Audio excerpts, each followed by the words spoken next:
حضرت آدم علیہ السلام کی کہانی۔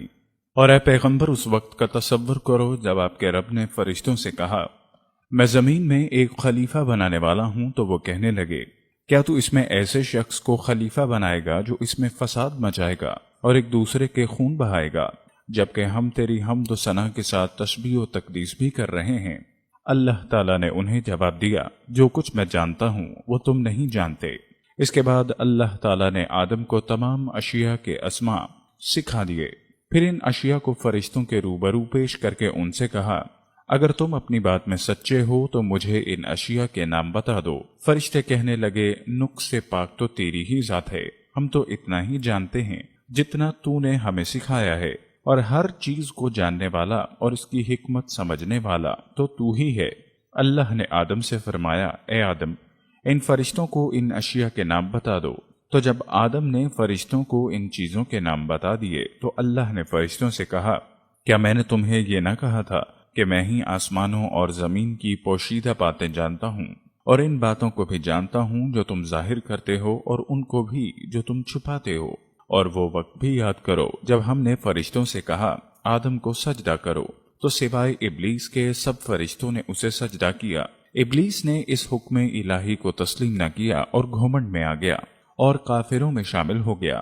پھر ہم نے آدم سے کہا تم اور تمہاری بیوی دونوں جنت میں آباد ہو جاؤ اور جہاں چاہو اس کے پھل جی بھر کے کھاؤ، البتہ اس درخت کے پاس نہ پھٹکنا ورنہ تم دونوں ظالموں میں شمار ہوگے۔ آخر کار شیطان نے اسی درخت کی ترغیب دے کر آدم اور حوا دونوں کو برگلا دیا، اور جس حالت میں وہ تھے انہیں وہاں سے نکلوا کر ہی دھم لیا۔ تب ہم نے کہا تم سب یہاں سے نکل جاؤ، کیونکہ تم ایک دوسرے کے دشمن ہو، اور اب تمہیں ایک معین وقت موت یا قیامت تک زمین میں رہنا اور گزر بسر کرنا ہے۔ پھر آدم علیہ السلام نے اپنے رب سے چند کلمات سیکھ کر توبہ کی تو اللہ نے ان کی توبہ قبول کر لی۔ بلا شبہ وہ بندوں کی توبہ قبول کرنے والا نہایت رحم کرنے والا ہے۔ ہم نے کہا تم سب کے سب یہاں سے نکل جاؤ، پھر جو میری طرف سے تمہارے پاس ہدایت آئے اور جس نے میری ہدایت کی پیروی کی تو ایسے لوگوں کو نہ کچھ خوف ہوگا نہ وہ غمگین ہوں گے۔ حضرت آدم علیہ السلام دنیا کے پہلے انسان بھی ہیں اور پیغمبر بھی۔ جب اللہ نے انسان کو دنیا میں بھیجنے کا ارادہ کیا تو اس سے قبل چند اہم اقدامات کیے۔ ایک اقدام تو یہ تھا کہ تمام انسانوں کی ارواح کو شعور دے کے انہیں دنیا کی زندگی کی آزمائش کے بارے میں بتایا کہ انہیں اچھے اور برے کی تمیز کی آزمائش میں ڈالا جا رہا ہے، اور جو کامیاب ہوگا اس کا بدلہ جنت اور ناکامیوں کا بدلہ جہنم ہے۔ سورہ الاحزاب کی ایک آیت کے مطابق انسان نے اس اسکیم کو سمجھ کر اسے قبول کرنے کا ارادہ کر لیا۔ اس کے بعد اللہ نے انسان کی تمام ارواح کو اپنے بارے میں باخبر کیا اور ان سے نہ صرف اپنے رب ہونے کا اقرار کروایا بلکہ اپنے تنہا الہ ہونے کا شعور بھی اس کی فطرت میں ودیت کر دیا۔ اس سے اگلا مرحلہ وہ ہے جس کا اوپر کی آیات میں ذکر ہے، یعنی اللہ نے اپنا یہ منصوبہ فرشتوں اور جنات کے سامنے رکھا، کیونکہ یہ دونوں ذی شعور اور صاحب ارادہ مخلوقات تھیں اور ان کا انٹریکشن انسان سے ہونا تھا۔ جب اللہ نے فرشتوں اور جنات کے سامنے یہ منصوبہ رکھا کہ ایک ذی شعور صاحب اختیار ہستی کو دنیا میں بھیجا جانے والا ہے تو فرشتوں کو صاف نظر آ گیا کہ انسان اپنے اختیار کا غلط استعمال کرے گا، جس کے نتیجے میں خون خرابہ بھی ہوگا۔ چنانچہ انہوں نے اپنا اشکال سامنے رکھ دیا، لیکن اللہ نے ان کا اشکال اس طرح دور کیا کہ حضرت آدم علیہ السلام کو ان ہستیوں کے نام یاد کرا دیے جنہوں نے آگے آ کر پیغمبر، ولی، صدیق، شہداء اور صالحین بننا تھا۔ پھر حضرت آدم کو حکم دیا کہ تم فرشتوں کو ان پاکیزہ اور مقرب ہستیوں کے نام بتا دو۔ چنانچہ جب حضرت آدم نے یہ نام پیش کیے تو فرشتوں نے اپنی اشکال کو واپس لے لیا۔ اس کا مقصد یہ بتانا تھا کہ اختیار کے آپشن کو غلط استعمال کرنے والے بدبخت ہوں گے، تو دوسری جانب اسی دنیا میں خدا کے آگے جھک جانے والے اور اپنی زندگی خدا کی مرضی کے مطابق گزارنے والے نیک لوگ بھی تو ہوں گے۔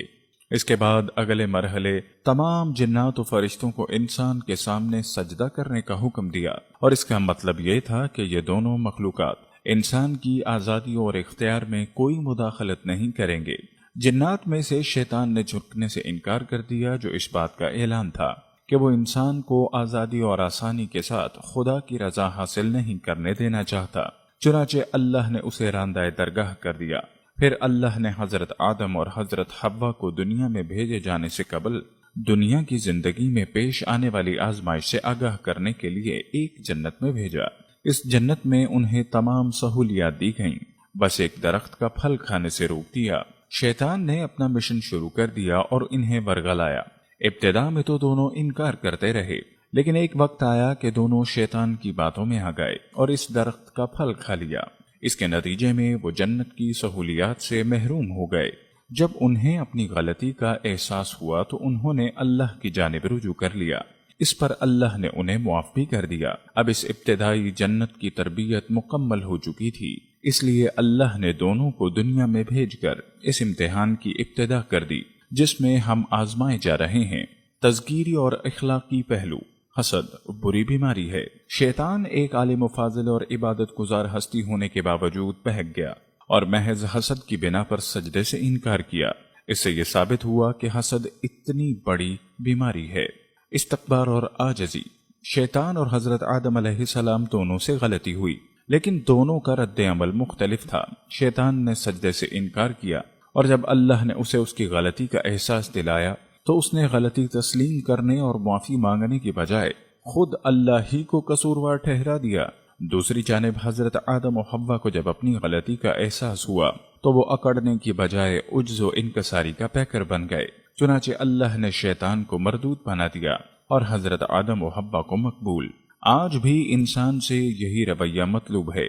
جب بھی غلطی ہو جائے تو وہ اکڑنے، گناہ پر اصرار کرنے اور اس کے لیے تعویلیں تلاش کرنے کی بجائے جھک جائے، سرنڈر کر دے اور خدا کی مغفرت کا طلبگار بن جائے۔ انسان اور شیطان کا مشن۔ اس واقعے میں تمثیل کے ذریعے یہ واضح کر دیا گیا کہ انسان کی منزل جنت کا حصول ہے، جبکہ شیطان کی منزل انسان کو بھٹکانا اور اسے جنت سے دور کرنا ہے۔ لیکن شیطان کو صرف یہ اختیار دیا گیا ہے کہ وہ وسوسے ڈالے۔ وہ انسان کو ہاتھ پکڑ کر برائی کی راہ پر نہیں ڈال سکتا۔ انسان کا کام یہ ہے کہ وہ ان وسوسوں پر کان نہ دھرے اور اپنے رب کے پیغام پر دل و جان سے عمل کرے جو اس نے فطرت اور وحی کے ذریعے انسان کو دیا ہے۔ حضرت آدم و حوا نے جو پھل کھایا وہ کون سا پھل تھا؟ اس پر 3 نقطہ نظر موجود ہیں۔ ایک گروہ کا تو یہ کہنا ہے کہ چونکہ قرآن و حدیث میں واضح طور پر اس کے بارے میں نہیں بتایا گیا تو ہمیں بھی خاموش رہنا چاہیے۔ دوسرا گروہ یہ کہتا ہے کہ یہ پھل گندم کا تھا، جیسا کہ بائبل سے علم ہوتا ہے۔ ایک اور اقلیتی گروہ یہ کہتا ہے یہ پھل جنسی آزادی کا تھا۔ یہی وجہ ہے کہ جب دونوں نے یہ پھل چکھا تو برہنگی کا احساس ہوا۔ دوستو، ہمارے چینل کی نشریات اللہ تعالیٰ کے احکامات، انبیاء کرام کے واقعات، حضور صلی اللہ علیہ وآلہ وسلم اور اصحابہ کرام کی زندگی کے واقعات، اولیاء کرام کی زندگی کے واقعات، سبق آموز واقعات، اللہ تعالیٰ کے احکامات کو پورے کرنے کے فضائل اور حضور اقدس صلی اللہ علیہ وآلہ وسلم کی سنت مبارکہ کو پورے کرنے کے فضائل، قرآن و حدیث سے تصدیق شدہ وظائف اور خاص طور پر درود پاک کے فضائل سے متعلق ہوتی ہیں، جس میں ہم اس کے مستند اور تصدیق شدہ ہونے پر خاص توجہ دیتے ہیں۔